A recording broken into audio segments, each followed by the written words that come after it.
ਦਲ ਖਾਲਸਾ ਵੱਲੋਂ G20 ਸੰਮੇਲਨ ਦੇ ਸਮਾਂतर ਅੰਮ੍ਰਿਤਸਰ ਵਿਖੇ 19 ਮਾਰਚ ਨੂੰ ਪੰਜਾਬ ਸੰਮੇਲਨ ਆਯੋਜਿਤ ਕਰਨ ਦਾ ਐਲਾਨ।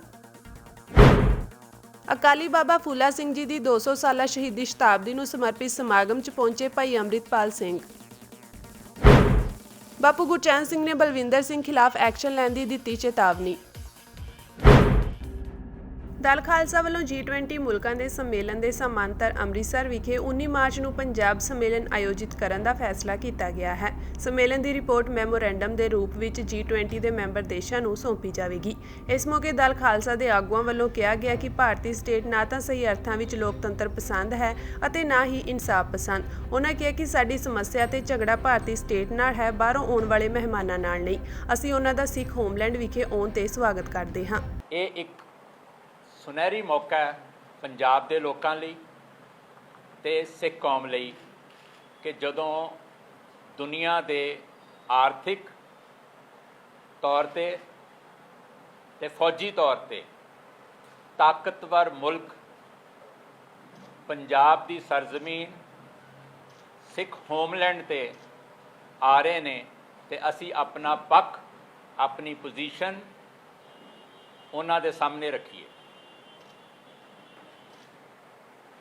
ਇਸ ਸੋਚ ਦੇ ਨਾਲ ਅਸੀਂ ਪਿਛਲੇ ਹਫ਼ਤੇ 20 ਮੁਲਕਾਂ ਦੇ ਦੂਤਾਘਰਾਂ ਨੂੰ ਜਿਹੜੇ ਦਿੱਲੀ ਦੇ ਵਿੱਚ ਸਥਿਤ ਨੇ ਉਹਨਾਂ ਨੂੰ ਇੱਕ ਖੱਤ ਲਿਖ ਕੇ ਪੰਜਾਬ ਦੇ ਲੋਕਾਂ, ਪੰਜਾਬ ਦੇ ਇਸ਼ੂਜ਼, ਪੰਜਾਬ ਦੀ ਜਿਹੜੀ ਪੋਜੀਸ਼ਨ ਹੈ, ਜਿਹੜਾ ਦਿੱਲੀ ਵੱਲੋਂ ਸਾਡੇ ਤੇ ਅਨਿਆਏ ਹੋ ਰਿਹਾ, ਜ਼ਾਤੀਆਂ ਹੋ ਰਹੀਆਂ ਨੇ, ਜ਼ੁਲਮ ਢਾਏ ਗਏ ਨੇ, ਉਸ ਦੀ ਦਾਸਤਾਨ ਉਸ ਖੱਤ ਦੇ ਵਿੱਚ ਸੰਖੇਪ ਰੂਪ ਦੇ ਵਿੱਚ ਲਿਖ ਕੇ ਭੇਜਿਆ ਸੀ। ਅਸੀਂ ਉਸ ਖੱਤ ਦੇ ਵਿੱਚ ਇਹ ਵੀ ਇੱਛਾ ਪ੍ਰਗਟ ਕੀਤੀ ਸੀ ਕਿ ਅਸੀਂ ਤੁਹਾਡੇ ਜਿਹੜੇ ਡੈਲੀਗੇਟਸ ਅੰਮ੍ਰਿਤਸਰ ਦੀ ਧਰਤੀ ਤੇ ਆ ਰਹੇ ਨੇ ਉਹਨਾਂ ਨੂੰ ਮਿਲਣਾ ਚਾਹੁੰਦੇ ਹਾਂ। ਸਾਨੂੰ ਦੱਸਿਆ ਗਿਆ ਕਿ ਅਸੀਂ ਤੁਹਾਨੂੰ ਜਾਂ ਤੁਹਾਡੇ ਨਾਲ ਤਾਂ ਹੀ ਮੁਲਾਕਾਤ ਕਰ ਸਕਦੇ ਹਾਂ ਜੇ ਮੇਜ਼ਬਾਨ ਮੁਲਕ ਜਿਹੜਾ ਕਿ ਭਾਰਤ ਹੈ, ਜਿਹਦੀ ਪ੍ਰੈਜ਼ੀਡੈਂਸੀ ਹੇਠ ਇਹ G20 ਸਮਿਟ ਹੋ ਰਹੇ ਨੇ, ਅਗਰ ਉਹ ਇਜਾਜ਼ਤ ਦੇਣਗੇ ਤੇ ਸਹਿਮਤੀ ਦੇਣਗੇ। ਬੜੀ ਗੱਲ ਸਪਸ਼ਟ ਹੈ ਕਿ ਜਿਸ ਮੁਲਕ ਦੇ ਖਿਲਾਫ ਅਸੀਂ ਦੁਨੀਆ ਦੇ ਭਾਈਚਾਰੇ ਨੂੰ, ਅੰਤਰਰਾਸ਼ਟਰੀ ਭਾਈਚਾਰੇ ਨੂੰ ਸ਼ਿਕਾਇਤ ਕਰਨੀ ਹੈ, ਉਹ ਮੁਲਕ ਕਿਉਂ ਇਜਾਜ਼ਤ ਦੇਗਾ ਉਹਨਾਂ ਨੂੰ ਸਾਡੇ ਨਾਲ ਮੁਲਾਕਾਤ ਕਰਨ ਦੀ। ਸੋ ਅਸੀਂ ਆਪਣੀ ਸੋਚ ਨੂੰ ਅੱਗੇ ਤੋਰਦੇ ਹੋਏ ਇਹ ਵਿਚਾਰ ਕੀਤਾ ਕਿ ਅਸੀਂ ਜਿਨ੍ਹਾਂ ਦਿਨਾਂ ਦੇ ਵਿੱਚ ਜਿਹੜੇ 5 ਦਿਨ ਉਹ ਮੁਲਕ ਅੰਮ੍ਰਿਤਸਰ ਦੀ ਧਰਤੀ ਤੇ ਮੌਜੂਦ ਹੋਣਗੇ, ਉਹਨਾਂ ਵਿੱਚੋਂ ਕਿਸੇ ਇੱਕ ਦਿਨ G20 ਸੰਮੇਲਨ ਦੇ ਬਰਾਬਰ ਪੰਜਾਬ ਸੰਮੇਲਨ ਆਯੋਜਿਤ ਕਰਾਂਗੇ, ਜਿਸ ਵਿੱਚ ਅਸੀਂ ਸਿਰਫ ਆਯੋਜਿਤ ਕਰ ਰਹੇ ਹਾਂ। ਉਹ ਪੰਜਾਬ ਸੰਮੇਲਨ ਹੋਏਗਾ, ਉਹਦੇ 'ਚ ਪੰਜਾਬ ਦੇ ਨਾਲ ਰਿਲੇਟ ਕਰਦੀਆਂ, ਸਿੱਖਾਂ ਦੇ ਨਾਲ ਰਿਲੇਟ ਕਰਦੀਆਂ ਜਥੇਬੰਦੀਆਂ, institutions, farmers groups, students group, ਸਾਰੇ ਹੀ ਉਸ ਵਿੱਚ ਸ਼ਮੂਲੀਅਤ ਕਰਨਗੇ ਔਰ ਉਹ ਸਾਰਿਆਂ ਦਾ ਇੱਕ ਸਾਂਝਾ ਪਲੇਟਫਾਰਮ ਹੋਏਗਾ। ਅਸੀਂ ਸਿਰਫ ਆਰਗੇਨਾਈਜ਼ਰ ਹੋਵਾਂਗੇ, ਉਹ ਸਾਂਝਾ ਇੱਕ ਪਲੇਟਫਾਰਮ ਹੋਏਗਾ। ਉਸ ਦੇ ਵਿੱਚ social, religion, economic, education, human rights ਤੇ ਪੋਲੀਟੀਕਲ ਆਸਪੈਕਟ ਜਿਹੜੇ ਪੰਜਾਬ ਤੇ ਸਿੱਖ ਦ੍ਰਿਸ਼ਟੀਕੋਣ ਤੋਂ ਨੇ ਉਹ ਵਿਚਾਰੇ ਜਾਣਗੇ। ਮੇਰੇ ਨਾਲ ਦੇ ਸਾਥੀ ਤੁਹਾਨੂੰ ਉਹ 12 ਟੌਪਿਕਸ ਵੀ ਦੱਸਣਗੇ ਕਿ ਜਿਨ੍ਹਾਂ 12 ਟੌਪਿਕਸ ਤੇ 12 ਜਿਹੜੇ ਸਪੀਕਰਸ ਨੇ ਉਹ ਬੋਲਣਗੇ, ਕਿਉਂਕਿ ਸਾਨੂੰ ਮਿਲਣ ਦੀ ਜਿਹੜੀ ਇੱਕ ਆਸ ਸੀ ਉਹ ਹੁਣ ਮੱਧਮ ਹੈ। ਇਸ ਕਰਕੇ ਅਸੀਂ ਉਸ ਸੰਮੇਲਨ ਦੇ ਵਿੱਚ ਇੱਕ ਕੌਮੀ ਰਾਏ, ਇੱਕ ਕੰਸੈਂਸਸ ਬਿਲਡ ਕਰਾਂਗੇ ਉਹਨਾਂ 12 ਟੌਪਿਕਸ ਦੇ ਉੱਤੇ ਤੇ ਉਸ ਨੂੰ ਮੁੜ ਕੇ ਇੱਕ ਦਸਤਾਵੇਜ਼ ਦੇ ਰੂਪ ਦੇ ਵਿੱਚ ਤਿਆਰ ਕਰਾਂਗੇ ਤੇ ਸੋਮਵਾਰ ਤੋਂ ਬਾਅਦ ਜਦੋਂ ਇੱਥੇ G20 ਸੰਮੇਲਨ ਸਮਾਪਤ ਹੋ ਜਾਏਗਾ, ਅਸੀਂ ਆਪਣੀ ਪੰਜਾਬ ਸਮਿਟ ਦੀ ਜਿਹੜੀ ਰਿਪੋਰਟ ਹੈ, ਜਿਹੜਾ ਡਾਕੂਮੈਂਟ ਹੈ, ਉਹ ਕੋਰੀਅਰ ਤੇ ਈਮੇਲ ਰਾਹੀਂ ਜਿਨ੍ਹਾਂ ਪਹਿਲਾਂ 19 ਮੁਲਕਾਂ ਨੂੰ ਤੇ ਯੂਰਪੀਅਨ ਯੂਨੀਅਨ ਨੂੰ ਅਸੀਂ ਲੈਟਰ ਭੇਜੀ ਸੀ, ਉਹਨਾਂ ਸਾਰਿਆਂ ਨੂੰ ਅਸੀਂ ਕੋਰੀਅਰ ਤੇ ਈਮੇਲ ਰਾਹੀਂ ਭੇਜਾਂਗੇ। ਜੋ ਕੁਝ ਅਸੀਂ ਮਿਲ ਕੇ ਕਹਿਣਾ ਚਾਹੁੰਦੇ ਸੀ, ਅਸੀਂ ਹੁਣ ਸੰਮੇਲਨ ਦਾ ਜੋ ਨਿਚੋੜ ਹੋਏਗਾ, ਸੰਮੇਲਨ ਦੀ ਰੌਸ਼ਨੀ ਵਿੱਚ ਜੋ ਸਾਰੇ ਬੁਲਾਰੇ ਕਹਿਣਗੇ, ਉਹ ਰਿਪੋਰਟ ਅਸੀਂ ਮੈਮੋਰੰਡਮ ਦੀ ਸ਼ਕਲ ਦੇ ਵਿੱਚ ਦਿੱਲੀ ਸਥਿਤ ਦੂਤਾਵਾਸ ਨੂੰ ਭੇਜਾਂਗੇ, ਤਾਂ ਕਿ ਉਹ ਆਪਣੇ ਮੁਲਕਾਂ ਤੱਕ ਸਾਡੀ ਜਿਹੜੀ ਆਵਾਜ਼ ਹੈ, ਸਾਡਾ ਜਿਹੜਾ ਪੱਖ ਹੈ, ਸਾਡੀ ਜਿਹੜੀ ਪੋਜੀਸ਼ਨ ਹੈ, ਉਹ ਪਹੁੰਚਦੀ ਕਰਨ। ਅਕਾਲੀ ਬਾਬਾ ਫੁੱਲਾ ਸਿੰਘ ਜੀ ਦੀ 200 ਸਾਲਾ ਸ਼ਹੀਦੀ ਸ਼ਤਾਬਦੀ ਨੂੰ ਸਮਰਪਿਤ ਸਮਾਗਮ ਵਿੱਚ ਵਾਰਿਸ ਪੰਜਾਬ ਦੇ ਜਥੇਬੰਦੀ ਦੇ ਮੁਖੀ ਭਾਈ ਅੰਮ੍ਰਿਤਪਾਲ ਸਿੰਘ ਸ਼ਿਰਕਤ ਕਰਨ ਪਹੁੰਚੇ। ਇਸ ਮੌਕੇ ਉਹਨਾਂ ਸੰਗਤਾਂ ਨਾਲ ਵਿਚਾਰ ਸਾਂਝੇ ਕੀਤੇ ਅਤੇ ਨੌਜਵਾਨਾਂ ਨੂੰ ਖੰਡੇ ਬਾਟੇ ਦੀ ਪੋਲ ਛਕ ਕੇ ਗੁਰੂ ਵਾਲੇ ਬਣਨ ਲਈ ਕਿਹਾ। ਉਹਨਾਂ ਕਿਹਾ ਕਿ ਸਿੱਖ ਆਜ਼ਾਦ ਉਦੋਂ ਹੀ ਹੋਣਗੇ ਜਦੋਂ ਇਕਜੁੱਟ ਹੋ ਕੇ ਸੰਘਰਸ਼ ਕਰਨਗੇ। ਇਸ ਲਈ ਸਾਨੂੰ ਧੜੇਬਾਜ਼ੀ ਤੋਂ ਉੱਪਰ ਉੱਠ ਕੇ ਇਹ ਲੜਾਈ ਲੜਨੀ ਚਾਹੀਦੀ ਹੈ। ਅੱਜ ਮਹਾਨ ਸ਼ਹੀਦ ਬਾਬਾ ਅਕਾਲੀ ਫੂਲਾ ਸਿੰਘ ਜੀ ਦੀ 200 ਸਾਲ ਵੀ ਸ਼ਹੀਦੀ ਦਿਹਾੜੇ ਤੇ ਆਪਾਂ ਇਕੱਠੇ ਹੋਏ ਹਾਂ। ਸੋ ਸਤਿਗੁਰ ਸੱਚੇ ਪਾਤਸ਼ਾਹ ਨੇ ਜਿਹੜੀ ਰਹਿਮਤ ਕੀਤੀ ਹੈ, ਅੱਜ ਪੰਥ ਵੀ ਇਕੱਠਾ ਹੋ ਰਿਹਾ ਹੈ। ਸਮੇਂ ਦੀ ਨਿਯਾਗਤ ਨੂੰ ਪਛਾਣਦਿਆਂ ਸਭ ਜਥੇਬੰਦੀਆਂ, ਸਭ ਸੰਪਰਦਾਵਾਂ ਇੱਕ ਮੰਚ ਤੇ ਇਕੱਠੀਆਂ ਹੋ ਰਹੀਆਂ। ਇੱਕ ਸਮਾਂ ਐਸਾ ਸੀ ਜਦੋਂ ਸਤਿਗੁਰ ਸੱਚੇ ਪਾਤਸ਼ਾਹ ਨੇ ਬਾਬਾ ਬੰਦਾ ਸਿੰਘ ਬਹਾਦਰ ਨੂੰ ਪੰਜਾਬ ਭੇਜਿਆ ਹੈ, ਉਹਨੇ ਖਾਲਸੇ ਦਾ ਰਾਜ ਸਥਾਪਿਤ ਕੀਤਾ ਹੈ। ਉਸ ਤੋਂ ਬਾਅਦ ਪੰਥ 'ਚ ਇੱਕ ਵਖਰੇਵਾਂ ਪਿਆ ਹੈ, ਜਿਸ ਤੋਂ ਬਾਅਦ ਇੱਕ ਸਦੀ ਲਗਭਗ ਸਿੱਖਾਂ ਨੇ ਇਹ ਕਸ਼ਟ ਚੱਲਿਆ, ਮਿਸਲਾਂ ਦਾ ਦੌਰ ਆਇਆ, ਆਪਸੀ ਫੁੱਟ ਹੋਈ ਹੈ ਤੇ ਆਪਸੀ ਮਿਸਲਾਂ ਦੇ ਵਿੱਚ ਕਤਲੇਆਮ ਹੁੰਦੇ ਰਹੇ। ਪਰ ਜਦੋਂ ਸਮਾਂ ਵਿਚਾਰਿਆ ਤੇ ਅਖੀਰ ਨੂੰ ਉਹਨਾਂ ਨੇ ਇਕੱਠਿਆਂ ਹੋ ਕੇ ਇੱਕ ਫੈਸਲਾ ਕੀਤਾ ਕਿ ਜਿੰਨਾ ਚਿਰ ਅਸੀਂ ਖਾਲਸੇ ਦੇ ਰਾਜ ਦੀ ਸਿਰਜਣਾ ਨਹੀਂ ਕਰ ਲੈਂਦੇ, ਉਹਨਾਂ ਚਿਰ ਸਾਨੂੰ ਮਾਰ ਇਹ ਦਵੱਲੀ ਪੈਣੀ ਹੈ, ਆਪਣਿਆਂ ਵੱਲੋਂ ਵੀ ਤੇ ਬਾਹਰੋਂ ਵੀ। ਇਸ ਕਰਕੇ ਮਹਾਰਾਜਾ ਰਣਜੀਤ ਸਿੰਘ ਨੇ ਜਦੋਂ ਖਾਲਸੇ ਦਾ ਰਾਜ ਸਥਾਪਿਤ ਕੀਤਾ, ਇੱਕ ਗੱਲ ਜਾਣਨ ਵਾਲੀ ਹੈ ਵੀ ਮਹਾਰਾਜਾ ਰਣਜੀਤ ਸਿੰਘ ਦੀ ਯੁੱਧ ਨੀਤੀ ਰਾਜਨੀਤੀ ਤੇ ਮੰਨੀ ਗਈ ਹੈ, ਪਰ ਉਸ ਰਾਜ ਦਾ ਥੰਮ ਬਾਬਾ ਅਕਾਲੀ ਫੂਲਾ ਸਿੰਘ ਸੀ, ਜਿਨ੍ਹਾਂ ਨੇ ਇਸ ਰਾਜ ਨੂੰ ਖੜਿਆਂ ਕੀਤਾ। ਜਦੋਂ ਉਹਨਾਂ ਦੀ ਸ਼ਹੀਦੀ ਹੋਈ ਹੈ, ਤੁਸੀਂ ਸਰਵਣ ਕੀਤਾ ਹੈ, ਉਹਨਾਂ ਨੇ ਅਰਦਾਸਾ ਸੋਧ ਦਿੱਤਾ। ਮਹਾਰਾਜਾ ਰਣਜੀਤ ਸਿੰਘ ਨੇ ਬੇਨਤੀ ਕੀਤੀ ਵੀ ਬਾਬਾ ਜੀ ਆਪਣਾ ਬਰੂਦ ਗਿੱਲਾ ਹੋ ਗਿਆ, ਜੇ ਸਬਰ ਕਰ ਲਈਏ ਥੋੜਾ ਜਿਹਾ। ਤੇ ਬਾਬਾ ਅਕਾਲੀ ਫੂਲਾ ਸਿੰਘ ਨੇ ਕਿਹਾ, ਮਹਾਰਾਜਾ ਰਣਜੀਤ ਸਿੰਘ, ਤੈਨੂੰ ਤੇਰੀਆਂ ਫੌਜਾਂ ਤੇ ਤੋਪਾਂ ਤੇ ਜਰਨੈਲਾਂ ਤੇ ਭਰੋਸਾ ਹੈ, ਸਾਨੂੰ ਗੁਰੂ ਕੀ ਅਰਦਾਸ ਤੇ ਭਰੋਸਾ ਹੈ। ਤੇ ਜੇ ਗੁਰੂ ਅੱਗੇ ਅਰਦਾਸ ਕਰਕੇ ਸਾਡੀ ਸ਼ਹੀਦੀ ਵੀ ਹੋ ਜਾਵੇ ਤੇ ਇਸ ਤੋਂ ਵੱਡੀ ਕੀ ਦਾਤ ਹੋ ਸਕਦੀ ਹੈ। ਸੋ ਨੌਜਵਾਨੋ, ਅੱਜ ਜਿਹੜੀ ਮੈਂ ਬੇਨਤੀ ਕਰਨੀ ਹੈ ਇਸ ਸਟੇਜ ਤੋਂ, ਉਹ ਇਹੋ ਹੀ ਹੈ ਵੀ ਪੰਥ ਦੇ ਵਿੱਚ ਵਖਰੇਵੇਂ ਨੇ ਤੇ ਦੁਸ਼ਮਣ ਹਮੇਸ਼ਾ ਇਹਨਾਂ ਵਖਰੇਵਿਆਂ ਦਾ ਫਾਇਦਾ ਚੁੱਕ ਕੇ ਸਾਡੇ ਤੇ ਕੱਲਿਆਂ ਤੇ ਹਮਲੇ ਕਰਦਾ। ਸੇ ਅੱਜ ਜੇ ਆਪਸੀ ਵਖਰੇਵੇ ਕੱਢ ਕੇ ਭੁਲਾ ਕੇ ਜੇ ਅਸੀਂ ਇਕੱਠੇ ਹੋ ਕੇ ਤਤਪਰ ਹੋ ਜਾਈਏ, ਕਮਰ ਕਸੇ ਕਰਕੇ ਬਾਬਾ ਅਕਾਲੀ ਫੂਲਾ ਸਿੰਘ ਦੇ ਰਾਹ ਤੇ ਤੁਰੀਏ, ਉਹਨਾਂ ਦੇ ਰਾਹ ਤੇ ਤੁਰ ਕੇ ਖਾਲਸੇ ਰਾਜ ਦੀ ਸਿਰਜਣਾ ਦੀ ਗੱਲ ਕਰੀਏ, ਨੌਜਵਾਨਾਂ ਨੂੰ ਨਸ਼ਿਆਂ ਚੋਂ ਕੱਢੀਏ, ਆਪਸੀ ਇਤਫਾਕ ਏਕਤਾ ਦੇ ਨਾਲ ਉਹ ਖਾਲਸੇ ਦੇ ਰਾਜ ਦੀ ਸਿਰਜਣਾ ਕਰ ਲਈਏ ਤੇ ਸਾਡੀਆਂ ਆਉਣ ਵਾਲੀਆਂ ਨਸਲਾਂ ਜਿਹੜੀਆਂ ਨੇ ਉਹ ਖਵਾਰੀ ਤੋਂ ਬਚ ਜਾਣਗੀਆਂ। ਕਿਉਂਕਿ ਸਤਿਗੁਰ ਸੱਚੇ ਪਾਤਸ਼ਾਹ ਦੇ ਬਚਨ ਨੇ, ਜਬ ਲਗ ਖਾਲਸਾ ਰਹੇ ਨਿਆਰਾ, ਤਬ ਲਗ ਤੇਜ ਦਿਉ ਮੈਂ ਸਾਰਾ, ਜਬ ਇਹ ਗਹਿ ਵਿਪਰਨ ਕੀ ਰੀਤ, ਮੈਂ ਨਾ ਕਰੂੰ ਇਨਕੀ ਪ੍ਰਤੀਤ।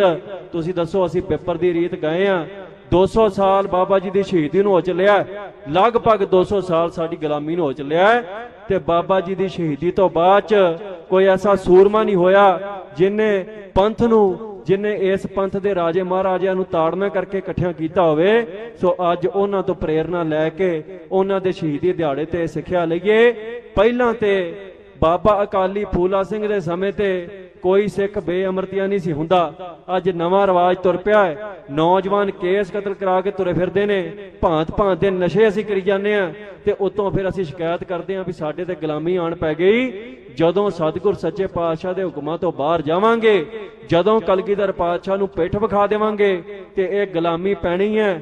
ਰਾਜ ਨਾ ਸਾਨੂੰ ਦਿੱਲੀ ਨੇ ਅੱਗੇ ਦਿੱਤਾ ਸੀ, ਨਾ ਰਾਜ ਦਿੱਲੀ ਨੇ ਹੁਣ ਸਾਨੂੰ ਦੇਣਾ ਹੈ। ਰਾਜ ਕਲਗੀਆਂ ਵਾਲੇ ਸਤਿਗੁਰ ਸੱਚੇ ਪਾਤਸ਼ਾਹ ਨੇ ਬਖਸ਼ਣਾ ਹੈ ਤੇ ਉਸ ਨੇ ਬਖਸ਼ਣਾ ਉਸ ਦਿਨ ਜਿਸ ਦਿਨ ਅਸੀਂ ਰਾਜ ਕਰਨ ਜੋਗੇ ਹੋ ਗਏ।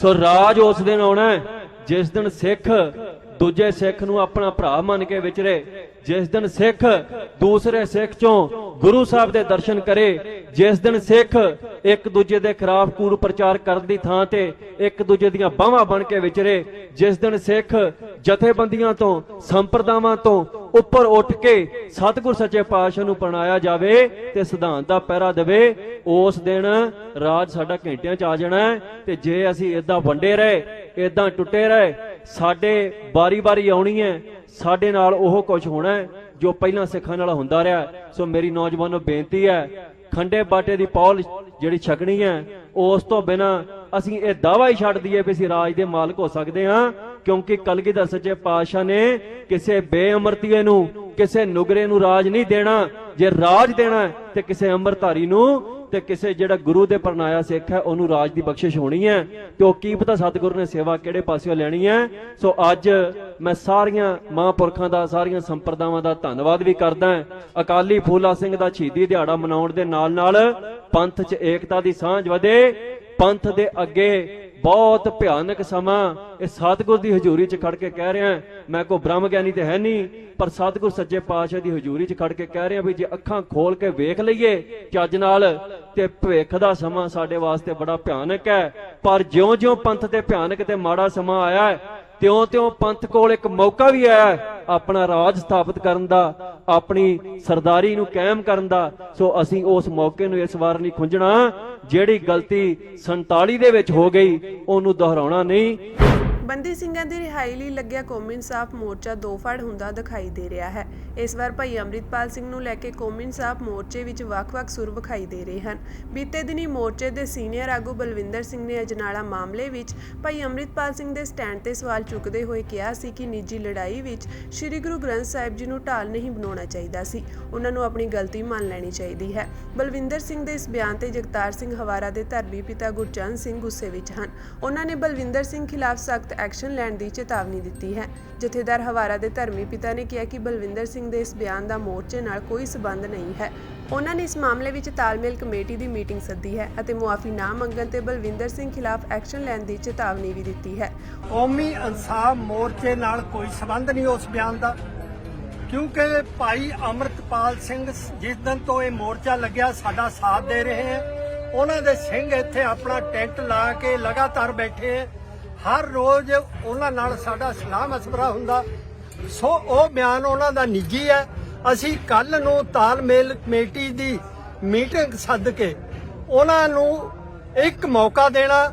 ਜੇ ਤਾਂ ਉਹ ਇਸ ਬਿਆਨ ਪ੍ਰਤੀ ਮਾਫੀ ਮੰਗ ਕੇ ਅੱਗੇ ਤੋਂ ਸੁਧਾਰ ਕਰਦੇ ਆ ਤਾਂ, ਵਰਨਾ ਅਸੀਂ ਬਣਦੀ ਕਾਰਵਾਈ ਉਸ ਤਾਲਮੇਲ ਕਮੇਟੀ ਵਿੱਚ ਕੀਤੀ ਜਾਵੇਗੀ।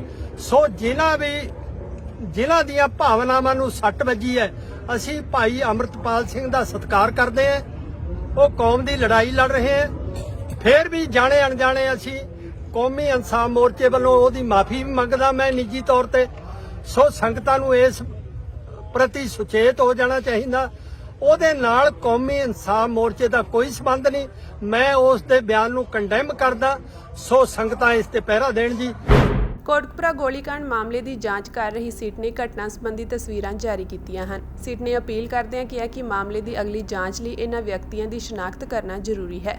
ਇਸ ਸੰਬੰਧੀ ਜਾਣਕਾਰੀ ਸਾਂਝੀ ਕਰਨ ਲਈ ਸਿਟ ਵੱਲੋਂ ਨੰਬਰ ਅਤੇ ਈਮੇਲ ਆਈਡੀ ਵੀ ਜਾਰੀ ਕੀਤੀ ਗਈ ਹੈ। ਜਾਣਕਾਰੀ ਦੇਣ ਵਾਲੇ ਵਿਅਕਤੀ ਦੀ ਪਛਾਣ ਗੁਪਤ ਰੱਖੀ ਜਾਵੇਗੀ। ਸਿਟ ਵੱਲੋਂ ਜਾਰੀ ਜਨਤਕ ਨੋਟਿਸ ਵਿੱਚ ਲਿਖਿਆ ਗਿਆ ਕਿ ਮਿਤੀ 14 ਅਕਤੂਬਰ 2015 ਨੂੰ ਬੱਤੀਆਂਵਾਲਾ ਚੌਂਕ ਕੋਟਕਪੁਰਾ ਜ਼ਿਲ੍ਹਾ ਫਰੀਦਕੋਟ ਵਿਖੇ ਹੋਈ ਘਟਨਾ ਦੇ ਸਬੰਧ ਵਿੱਚ ਮੁਕੱਦਮਾ ਨੰਬਰ 192 ਮਿਤੀ 14 ਅਕਤੂਬਰ 2015 ਥਾਣਾ ਸਿਟੀ ਕੋਟਕਪੁਰਾ ਵਿਖੇ ਦਰਜ ਹੋਇਆ ਸੀ। ਉਕਤ ਮੁਕੱਦਮੇ ਲਈ ਆਮ ਪਬਲਿਕ ਨੂੰ ਸੂਚਿਤ ਕੀਤਾ ਜਾਂਦਾ ਹੈ ਕਿ ਉਹ ਸਪੈਸ਼ਲ ਇਨਵੈਸਟੀਗੇਸ਼ਨ ਟੀਮ ਨੂੰ ਫੋਟੋ ਵਿੱਚ ਨਜ਼ਰ ਆ ਰਹੇ ਵਿਅਕਤੀਆਂ ਦੀ ਸ਼ਨਾਖਤ ਕਰਨ ਸੰਬੰਧੀ ਕਿਸੇ ਵੀ ਤਰ੍ਹਾਂ ਦੀ ਜਾਣਕਾਰੀ ਲਈ ਵਿਜੀਲੈਂਸ ਭਵਨ ਸੈਕਟਰ 68 SS ਨਗਰ ਪੰਜਾਬ ਵਿਖੇ ਸੰਪਰਕ ਕਰ ਸਕਦੇ ਹਨ। ਕੋਟਕਪੁਰਾ ਗੋਲੀकांड ਵਿੱਚ ਮੁਲਜ਼ਮ ਨਾਮਜ਼ਦ ਹੋਣ ਤੋਂ ਬਾਅਦ ਪੰਜਾਬ ਦੇ ਸਾਬਕਾ ਮੁੱਖ ਮੰਤਰੀ ਪ੍ਰਕਾਸ਼ ਸਿੰਘ ਬਾਦਲ ਅਤੇ ਸਾਬਕਾ ਉਪ ਮੁੱਖ ਮੰਤਰੀ ਸੁਖਬੀਰ ਸਿੰਘ ਬਾਦਲ ਵੱਲੋਂ ਗ੍ਰਿਫਤਾਰੀ ਤੋਂ ਬਚਣ ਲਈ ਇੱਥੇ ਅਦਾਲਤ ਵਿੱਚ ਦਿੱਤੀ ਅਗਾਊਂ ਜ਼ਮਾਨਤ ਦੀ ਅਰਜ਼ੀ ਉੱਪਰ ਅੱਜ ਕਰੀਬ 3 ਘੰਟੇ ਬਹਿਸ ਹੋਈ। ਵਧੀਕ ਸੈਸ਼ਨ ਜੱਜ ਰਾਜੀਵ ਕਾਲੜਾ ਨੇ ਜ਼ਮਾਨਤ ਦੀਆਂ ਅਰਜ਼ੀਆਂ ਉੱਪਰ ਬਹਿਸ ਮੁਕੰਮਲ ਹੋਣ ਤੋਂ ਬਾਅਦ ਇਸ ਕੇਸ ਦੀ ਸੁਣਵਾਈ 15 ਮਾਰਚ ਤੱਕ ਮੁਲਤਵੀ ਕਰ ਦਿੱਤੀ ਹੈ। 15 ਮਾਰਚ ਨੂੰ ਹੀ ਇਸ ਕੇਸ ਵਿੱਚ ਕੋਈ ਫੈਸਲਾ ਆਉਣ ਦੀ ਸੰਭਾਵਨਾ ਹੈ। ਵਿਸ਼ੇਸ਼ ਜਾਂਚ ਟੀਮ ਨੇ ਅੱਜ ਬਹਿਸ ਦੌਰਾਨ ਅਦਾਲਤ ਨੂੰ ਦੱਸਿਆ ਕਿ ਕੋਟਕਪੁਰਾ ਗੋਲੀकांड ਵਿੱਚ ਸੁਖਬੀਰ ਸਿੰਘ ਬਾਦਲ ਅਤੇ ਪ੍ਰਕਾਸ਼ ਸਿੰਘ ਬਾਦਲ ਨੇ ਸਾਜ਼ਿਸ਼ ਰਚੀ ਸੀ ਅਤੇ ਪੜਤਾਲ ਦੌਰਾਨ ਸਾਹਮਣੇ ਆਇਆ ਹੈ ਕਿ 2012 ਵਿੱਚ ਵਿਧਾਨ ਸਭਾ ਚੋਣਾਂ ਤੋਂ ਪਹਿਲਾਂ ਬਾਦਲ ਸਰਕਾਰ ਨੇ ਡੇਰਾ ਸੱਚਾ ਸੌਦਾ ਦੇ ਮੁਖੀ ਨੂੰ ਸਵਾਂਗ ਰਚਾਉਣ ਦੇ ਮਾਮਲੇ ਵਿੱਚ ਕਲੀਨ ਚਿੱਟ ਦੇ ਕੇ ਵੋਟਾਂ ਹਾਸਲ ਕਰਨ ਦੀ ਕੋਸ਼ਿਸ਼ ਕੀਤੀ ਸੀ। ਜਾਂਚ ਟੀਮ ਨੇ ਕਿਹਾ ਕਿ ਜੇ ਪ੍ਰਕਾਸ਼ ਸਿੰਘ ਬਾਦਲ ਅਤੇ ਸੁਖਬੀਰ ਸਿੰਘ ਬਾਦਲ ਨੂੰ ਜ਼ਮਾਨਤ ਤੇ ਰਿਹਾ ਕੀਤਾ ਜਾਂਦਾ ਹੈ ਤਾਂ ਇਸ ਨਾਲ ਮੁਕੱਦਮੇ ਅਤੇ ਇਸ ਦੇ ਗਵਾਹਾਂ ਉੱਪਰ ਪ੍ਰਭਾਵ ਪੈਣ ਦਾ ਖਦਸ਼ਾ ਹੈ। ਸਾਬਕਾ ਮੁੱਖ ਮੰਤਰੀ ਵੱਲੋਂ ਪੇਸ਼ ਹੋਏ ਸੀਨੀਅਰ ਵਕੀਲ ਆਰ.ਐਸ. ਚੀਮਾ ਨੇ ਅਦਾਲਤ ਨੂੰ ਦੱਸਿਆ ਕਿ ਮੁਲਜ਼ਮ ਪੜਤਾਲ ਦੌਰਾਨ 3 ਵਾਰ ਵਿਸ਼ੇਸ਼ ਜਾਂਚ ਟੀਮ ਸਾਹਮਣੇ ਪੇਸ਼ ਹੋ ਚੁੱਕੇ ਹਨ ਅਤੇ ਉਹਨਾਂ ਨੇ ਪੜਤਾਲ ਦੌਰਾਨ ਪੂਰਾ ਸਹਿਯੋਗ ਕੀਤਾ ਹੈ ਅਤੇ ਜੇਕਰ ਚੱਲਦੇ ਮੁਕੱਦਮੇ ਤੱਕ ਮੁਲਜ਼ਮਾਂ ਨੂੰ ਜ਼ਮਾਨਤ ਦਿੱਤੀ ਜਾਂਦੀ ਹੈ ਤਾਂ ਉਹ ਕੇਸ ਦਾ ਸਾਹਮਣਾ ਕਰਨ ਲਈ ਤਿਆਰ ਹਨ। ਜਾਂਚ ਟੀਮ ਨੇ ਮਾਨ ਉੱਪਰ ਸਾਜ਼ਿਸ਼ ਨੂੰ ਅੰਜਾਮ ਦੇਣ ਦੇ ਇਲਜ਼ਾਮ ਲਾਏ ਹਨ। ਪੰਜਾਬ ਕਾਂਗਰਸ ਦੇ ਆਗੂਆਂ ਦੀ ਅਗਵਾਈ ਹੇਠ ਅੱਜ ਵੱਡੀ ਗਿਣਤੀ ਪਾਰਟੀ ਵਰਕਰਾਂ ਨੇ ਦੇਸ਼ ਵਿੱਚ ਲਗਾਤਾਰ ਵਧ ਰਹੀ ਮਹਿੰਗਾਈ ਅਤੇ ਭਾਜਪਾ ਦੀਆਂ ਲੋਕ ਵਿਰੋਧੀ ਨੀਤੀਆਂ ਖਿਲਾਫ ਰੋਸ ਪ੍ਰਦਰਸ਼ਨ ਕਰਦਿਆਂ ਚੰਡੀਗੜ੍ਹ ਸਥਿਤ ਪੰਜਾਬ ਰਾਜ ਭਵਨ ਦਾ ਘਿਰਾਓ ਕਰਨ ਦੀ ਕੋਸ਼ਿਸ਼ ਕੀਤੀ। ਇਸ ਮੌਕੇ ਪ੍ਰਦਰਸ਼ਨਕਾਰੀਆਂ ਨੂੰ ਅੱਗੇ ਵਧਣ ਤੋਂ ਰੋਕਣ ਲਈ ਪੁਲਿਸ ਵੱਲੋਂ ਜਲ ਤੋਪਾਂ ਦੀ ਵਰਤੋਂ ਵੀ ਕੀਤੀ ਗਈ। ਪ੍ਰਾਪਤ ਜਾਣਕਾਰੀ ਅਨੁਸਾਰ ਇਸ ਝੜਪ ਦੌਰਾਨ ਪੁਲਿਸ ਵੱਲੋਂ ਪੰਜਾਬ ਪ੍ਰਦੇਸ਼ ਕਾਂਗਰਸ ਕਮੇਟੀ ਦੇ ਸੂਬਾ ਪ੍ਰਧਾਨ ਅਮਰਿੰਦਰ ਸਿੰਘ ਰਾਜਾ ਵੜਿੰਗ ਸਣੇ ਦਰਜਨਾਂ ਪ੍ਰਦਰਸ਼ਨਕਾਰੀਆਂ ਨੂੰ ਹਿਰਾਸਤ ਵਿੱਚ ਲਿਆ ਗਿਆ। ਪ੍ਰਦਰਸ਼ਨਕਾਰੀਆਂ ਵੱਲੋਂ ਕੇਂਦਰ ਦੀ ਭਾਜਪਾ ਸਰਕਾਰ ਤੇ ਆਪਣੇ ਨੇੜਲਿਆਂ ਨੂੰ ਲਾਭ ਪਹੁੰਚਾਉਣ ਲਈ ਲੋਕ ਵਿਰੋਧੀ ਫੈਸਲੇ ਲੈਣ ਦਾ ਦੋਸ਼ ਲਾਇਆ ਗਿਆ। ਰੋਸ ਪ੍ਰਦਰਸ਼ਨ ਨੂੰ ਸੰਬੋਧਨ ਕਰਦਿਆਂ ਰਾਜਾ ਵੜਿੰਗ ਨੇ ਕਿਹਾ ਕਿ ਦੇਸ਼ ਵਿੱਚ ਮਹਿੰਗਾਈ, ਬੇਰੁਜ਼ਗਾਰੀ ਤੇ ਭ੍ਰਿਸ਼ਟਾਚਾਰ ਵਿੱਚ ਲਗਾਤਾਰ ਵਾਧਾ ਹੋ ਰਿਹਾ ਹੈ, ਪਰ ਕੇਂਦਰ ਸਰਕਾਰ ਲੋਕਾਂ ਦੀਆਂ ਸਮੱਸਿਆਵਾਂ ਵੱਲ ਧਿਆਨ ਦੇਣ ਦੀ ਥਾਂ ਆਪਣੇ ਪੂੰਜੀਪਤੀ ਦੋਸਤਾਂ ਨੂੰ ਲਾਭ ਪਹੁੰਚਾਉਣ ਵਿੱਚ ਲੱਗੀ ਹੋਈ ਹੈ। ਉਹਨਾਂ ਕਿਹਾ ਕਿ ਹਿਡਨਬਰਗ ਦੀ ਰਿਪੋਰਟ ਨੇ ਅਡਾਨੀ ਗਰੁੱਪ ਦਾ ਸੱਚ ਸਭ ਦੇ ਸਾਹਮਣੇ ਲਿਆ ਦਿੱਤਾ ਹੈ, ਪਰ ਇਸ ਦੇ ਬਾਵਜੂਦ ਕੇਂਦਰ ਸਰਕਾਰ ਨੇ ਉਸ ਖਿਲਾਫ ਕੋਈ ਕਾਰਵਾਈ ਨਹੀਂ ਕੀਤੀ। ਦੂਜੇ ਪਾਸੇ ਅਡਾਨੀ ਗਰੁੱਪ ਨੂੰ ਪਏ ਹਜ਼ਾਰਾਂ ਕਰੋੜ ਰੁਪਏ ਦੇ ਘਾਟੇ ਕਾਰਨ ਭਾਰਤੀ ਜੀਵਨ ਬੀਮਾ ਨਿਗਮ ਸਣੇ ਹੋਰਨਾਂ ਕਈ ਸਰਕਾਰੀ ਅਦਾਰਿਆਂ ਨੂੰ ਵੱਡਾ ਝਟਕਾ ਲੱਗਿਆ ਹੈ। ਪੰਜਾਬ ਦੇ ਪਾਣੀਆਂ ਤੋਂ ਹਿਮਾਚਲ ਪ੍ਰਦੇਸ਼ ਸਰਕਾਰ ਟੈਕਸ ਵਸੂਲਣ ਜਾ ਰਹੀ ਹੈ। ਇਸ ਸੰਬੰਧੀ ਹਿਮਾਚਲ ਸਰਕਾਰ ਵੱਲੋਂ ਆਰਡੀਨੈਂਸ ਲਿਆਂਦਾ ਗਿਆ ਹੈ, ਜਿਸ ਦੇ ਵਿੱਚ ਪੰਜਾਬ ਦੇ ਪਾਣੀ ਤੇ ਦਾਅਵਾ ਠੋਕਿਆ ਗਿਆ ਹੈ। ਹਿਮਾਚਲ ਪ੍ਰਦੇਸ਼ ਮੰਤਰੀ ਮੰਡਲ ਨੇ ਵਿਧਾਨ ਸਭਾ ਦੇ ਸੈਸ਼ਨ ਵਿੱਚ Himachal Pradesh water cess hydro electric generation bill 2023 ਨੂੰ ਪੇਸ਼ ਕਰਨ ਦੀ ਮਨਜ਼ੂਰੀ ਦੇ ਦਿੱਤੀ ਹੈ। ਸਰਕਾਰ ਇਸ ਤੋਂ ਪਹਿਲਾਂ ਹਿਮਾਚਲ ਪ੍ਰਦੇਸ਼ ਵਾਟਰ ਸੈਸ ਪਣ ਬਿਜਲੀ ਉਤਪਾਦਨ ਆਰਡੀਨੈਂਸ 2023 ਲਿਆ ਚੁੱਕੀ ਹੈ। ਇਹ ਬਿੱਲ ਵਿਧਾਨ ਸਭਾ ਦੇ ਬਜਟ ਸੈਸ਼ਨ 'ਚ ਲਿਆਂਦਾ ਜਾਵੇਗਾ। ਉੱਤਰਾਖੰਡ ਅਤੇ ਜੰਮੂ ਕਸ਼ਮੀਰ ਤੋਂ ਬਾਅਦ ਹਿਮਾਚਲ ਪ੍ਰਦੇਸ਼ ਤੀਜਾ ਸੂਬਾ ਹੈ ਜਿੱਥੇ ਪਣ ਬਿਜਲੀ ਪ੍ਰੋਜੈਕਟ ਤੇ ਸੈਸ ਲਗਾਇਆ ਜਾ ਰਿਹਾ ਹੈ। ਕੁੱਲ 172 ਪਣ ਬਿਜਲੀ ਪ੍ਰੋਜੈਕਟਾਂ ਨੂੰ ਜਲ ਸੈਸ ਦੇ ਦਾਇਰੇ ਵਿੱਚ ਲਿਆਂਦਾ ਗਿਆ ਹੈ। BBMB ਅਤੇ PSPCL ਦੇ ਹਾਈਡਰੋ ਪ੍ਰੋਜੈਕਟ ਵੀ ਇਸ ਦੇ ਅਧੀਨ ਆਉਣਗੇ। ਇਸ ਦੇ ਲਈ ਪੰਜਾਬ ਨੂੰ ਵੀ ਸੈਸ ਦੇਣਾ ਪਵੇਗਾ। ਇਸ ਦੇ ਲਾਗੂ ਹੋਣ ਨਾਲ ਹਿਮਾਚਲ ਸਰਕਾਰ ਨੂੰ ਹਰ ਸਾਲ 1000 ਕਰੋੜ ਰੁਪਏ ਦੀ ਆਮਦਨ ਹੋਵੇਗੀ, ਜਦਕਿ ਇਸ ਨਾਲ ਪੰਜਾਬ ਸਰਕਾਰ ਸਿਰ ਵਿੱਤੀ ਬੋਝ ਵਧੇਗਾ।